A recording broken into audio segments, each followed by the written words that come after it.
Welcome back, ladies and gentlemen. Still ahead on LTV International on today's edition of Africa Today, and we are covering the TCAD 9 in the Japanese city of Yokohama, and we are delighted to shed more light about this, to be joined over the phone by Dr. Ahmed Mostafa, international relations expert. Dr. Ahmed, it's a great pleasure having you with us. Yes, it's a great pleasure to me as well. Well, Japan is really committed since the, 3 decades ago towards the development in the African continent, and especially in the youth, as the African continent is a young continent. I mean, it's full of youth and full of resources. So Japan is really committed to the development and the developmental cooperation in Africa through the TCAD. How you can elaborate on this? It's a big question because if you know, according to the statistics and according to the Japanese references that I was viewing, because I made some articles about the TCAD before, Japan investing only 0.5% of its foreign investments in Africa, comparing to the United States, because Japan is a big creditor to the United States of $1.1 trillion.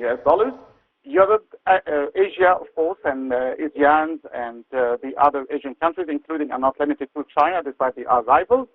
Latin America, and the last country that already having, developmental credits or aids or things like that is Africa from Japan. This is also a big question. Also, yes. Comparing the superpowers, they are always competing to secure a bigger place in the African market and in the African continent, like the Russia, China, USA. You cannot compare to as China. This is suppose my next word, because for example, China since 2000 or the beginning of the millennia so far, they invested around $300 billion.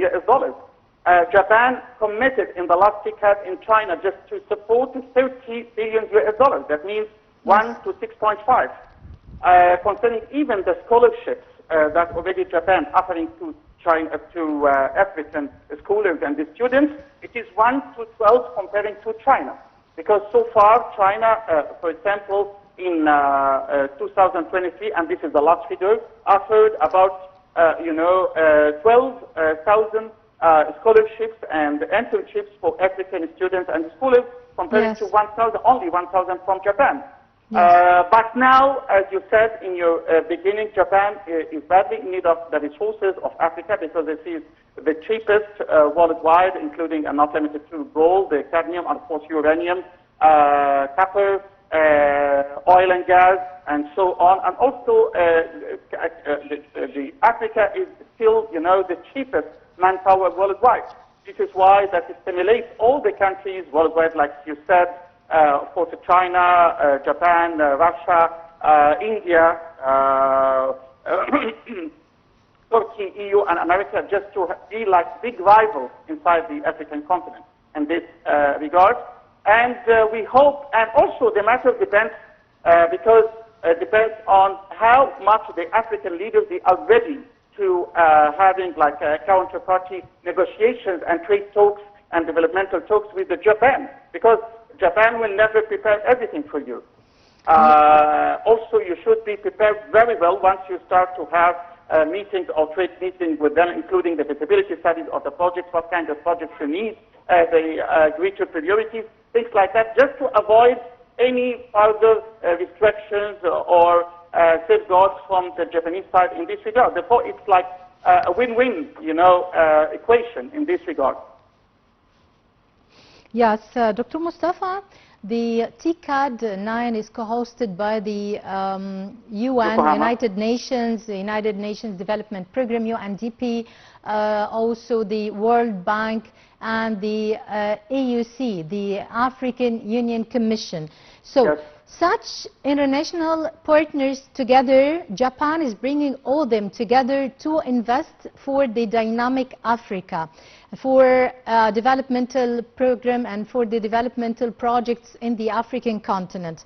How you weigh the international partnership between such organizations over there? You know, such organization of what you said, sometimes they have a bad reputation, including the World Bank and things like that, because we have a lot of literature against the World Bank and the corruption of the World Bank. Because the World Bank will not give you the proper money without having too much restrictions and indebtedness, and the indebtedness trap that can maybe undermine the sovereignty of any country, especially the economic sovereignty and the security sovereignty of any country. Therefore, as I told you, if the African countries they are not prepared very well just to meet the Japanese and having the proper agenda with the proper feasibility studies of the most important projects, especially development, women empowerment, youth empowerment, as well as the climate change. I know that Egypt, for example, they have like 12 memorandums of understanding that will be undersigned by Mr. Madbouli, the PM of Egypt, with the Japanese side. What about the other African countries? But also the African countries may, repeat or replicate the Egyptian,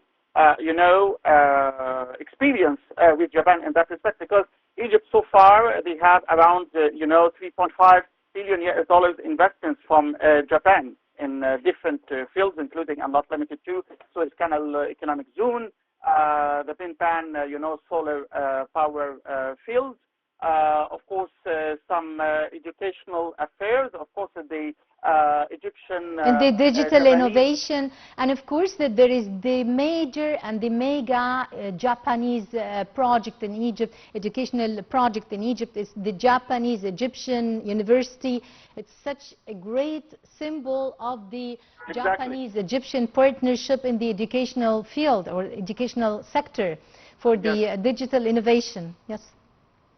Yes, and as I told you, and also as Japan also having like a good partnership in Egypt, and this is really needed or a needy field concerning the vocational, training, which is called Takatsu model education, which will enhance the capabilities of the younger generation and trying to refurbish their skills again to be ready for the job market and just to combat the unemployment, that's increasing throughout Africa. Because comparing to the figures, Egypt only having like around 5% concerning the unemployment and things like that, because we are trying just to imply, the recent global models, whether in Japan, in China, in Germany, in that respect. And there is now a greater turnout from the people on the vocational education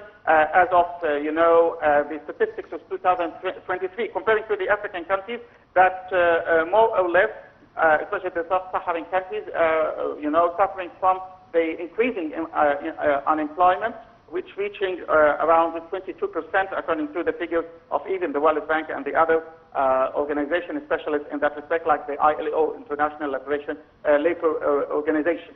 Yeah. Dr. Mostafa, yesterday in the speech of Prime Minister Mostafa Madbouli at the Egypt-Japanese Business Council Forum, he called upon the Japanese partners and Japanese investors to invest in the industrial zone of the Suez Canal, in particular in automotive manufacturing, technology, and of course he signed many memos of understanding, as you mentioned, in the green hydrogen. Yes. Yeah. But my question was, how can Egypt actually get benefit out of the experience and great experience and Japanese input, in particular in the automotive industry and technology, in particular in framework of the main national strategy now to deepen and to nationalize the industry? Localize the industry. Yes. It's a good question, and I will return to the second answer. Egypt should prepare the right feasibility studies on those projects, and just defining the priorities. And thank God, more or less, we have around 12 MOUs signed yesterday, as you said, with the PM, Dr. Mostafa Madbouli, with their counterparts in Japan. including and not limited to the fields that we, talked about. But the good thing that also it is including the startups, it's including fintech, including digitization, including technology, of course, the green energy and things like that. Because, as I told you, Egypt is like a connection or the bridge between, Africa and Asia. And the position of Egypt also gives Egypt more significance in this regard, as there is a good and well-trained, the manpower, the location, the electricity subsidized that is already given to the people who are investing in Suez Canal Economic Zone. And we have the SEDA experience of the Chinese in this respect. I think we should highlight and how much they already get the benefit and how much they develop this area as well, and they need more areas just to develop. Also, the Egyptian side can highlight this because Japan and China, they are rivals at the same time. Egypt can get the benefit and, play in between the two countries just to support and getting the most needy projects in this regard. Because, as I told you, Japan found Egypt the most prominent country in Africa, as the biggest economy in North Africa. Therefore, they invested even in the Egyptian Japanese University for Science and Technology, Egypt, just to qualify all the African students who want to maybe to carry out postgraduate studies even in Japan via such universities, and just to refurbish the skills of the future of those, younger generation who will bear, the responsibility of the African development in the future, that matching with the African vision of 2063 of the African Union as well. As well as the vision of Egypt of 2030. Also, we cannot forget the Japan experience, especially in sustainable development and the climate change, and this is one of the best experiences worldwide, and Egypt can, get benefit of such experience, and working on some projects that increasing, our resilience in the field of energy and green energy. And we have the symbol of the Pimpan solar fields that already erected by the Japanese side, but we may increase such kind of energy because we are badly in need of energy to meet the requirements of the future development and economic growth here in Egypt. Yeah. Dr. Mostafa, TCAD 9 is, of course, building on the previous editions of TCADs, the 8 before, of course, an in-depth discussion on the development in Africa. How you believe, your point of view, is Japan is keen on to gather the international partners for cooperative partnership in the face of protectionism from the United States of America nowadays, of course? As I told you, Japan try its efforts now because, as I told you, Japan wasn't, investing too much in Africa comparing to the other continents. But maybe, for example, can relocate or can allot a greater, I mean, not only here investing, Dr. Mostafa, what I meant here is concerning the customs borders and the burdens and the, of course, the tariffs, what the, of course, the U.S. president wants to impose. Yes. I'm coming to you. I have to give a kind of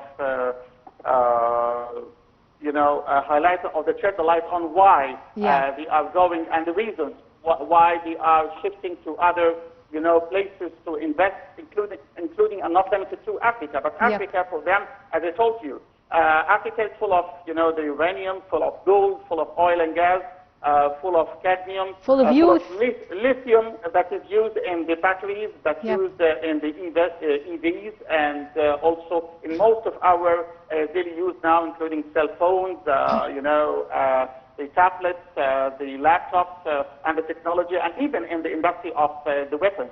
Lithium is unique, and cadmium are needy now in this regard. And Africa is full of such queries, and now it's an opportunity for Japan just to show how much they need Africa, because Africa now is like a big field for the competitiveness and for rivals with rivals from different parts of the world, including and not limited to Japan, but including China, India, even Pakistan, Iran, Russia, EU, and America.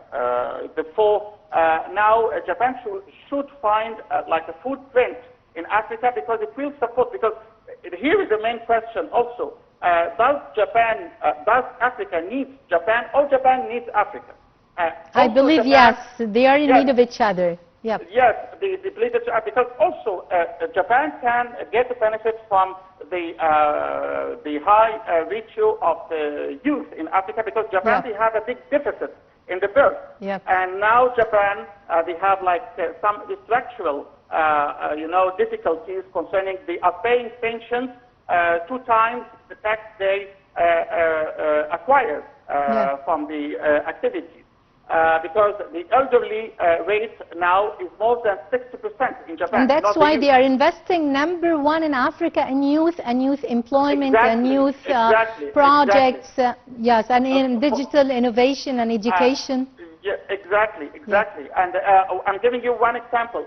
China, because the Chinese are smarter, they have a city which is Guangzhou, they call it the Chinese Africa. It includes at least 20,000 of African students and scholars and businessmen over there. Wow. Japan so far, because also the matter of racism existed in the Japanese side, is still having a very limited number of the Africans for the racist viewpoint towards Africa. This is another way that we should highlight in this and this is the race that I told you, I asked you about, Dr. Mostafa. Yes, this is the race of the superpowers like China through the Road and Belt initiative.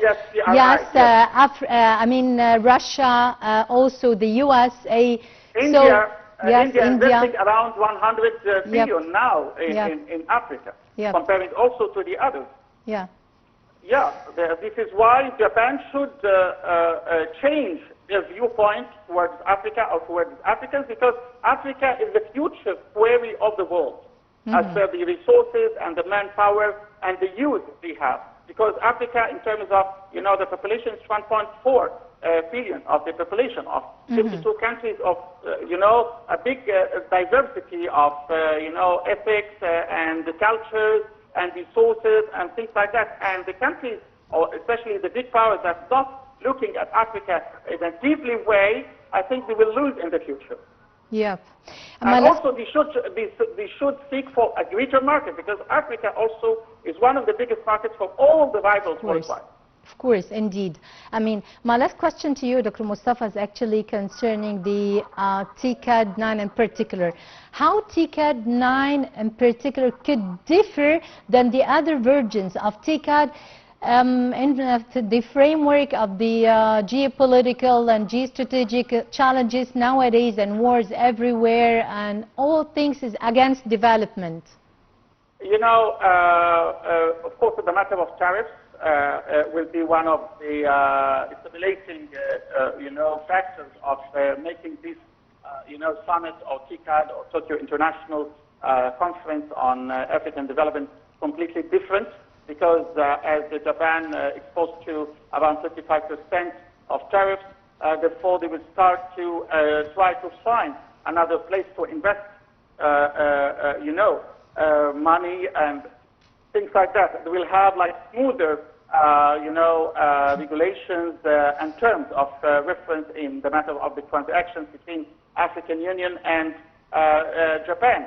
Also, from our side, we should take such opportunity just to prepare well our economic agenda for investments and things like that, including the proper feasibility studies, the fields of priorities, just to stimulate the Japanese come and invest, and you will have a good refund and a good benefit from your investment. Also, focusing not just on the pure economic, but also some cultural and some humanitarian issues like the women empowerment, like the youth empowerment, like cultural integration, things like that, because also... And they are tackling all this through the JICA. the JICA agency. They are tackling such projects and such developmental projects for empowerment and women empowerment or youth empowerment through the JICA. They are doing great, actually, in Egypt and in the African countries. Also the tourism. Nobody talk about the tourism, how to increase, because the Japanese tourist is a rich tourist and he wants to go to other places. How to reach Japanese tourists, because now they are abstaining to go to the United States. Before we have to offer them a greater and attractive program just to attract such category of tourists to Africa. These are the field, of course, the matter of startups, how to make pools for joint or incubators for joint startups between Japan and the African countries. And this experience I attended before in Cairo, because they came just to attract some strong startups here from Egypt to having like a joint, economic activities with them. Egypt is one of the best countries in the startups and having around 7,000 successful startups that can benefit any country in Africa or worldwide. Because, and Japan in particular, through the JICA, they are getting great concern and commitment to the youth through the startups and entrepreneurs in Egypt and in the African countries. Dr. Ahmed Mostafa, international relations expert, many thanks for your insight and for your time. And ladies and gentlemen, we still ahead on Africa Today, and we are covering the TCAD 9. Stay tuned.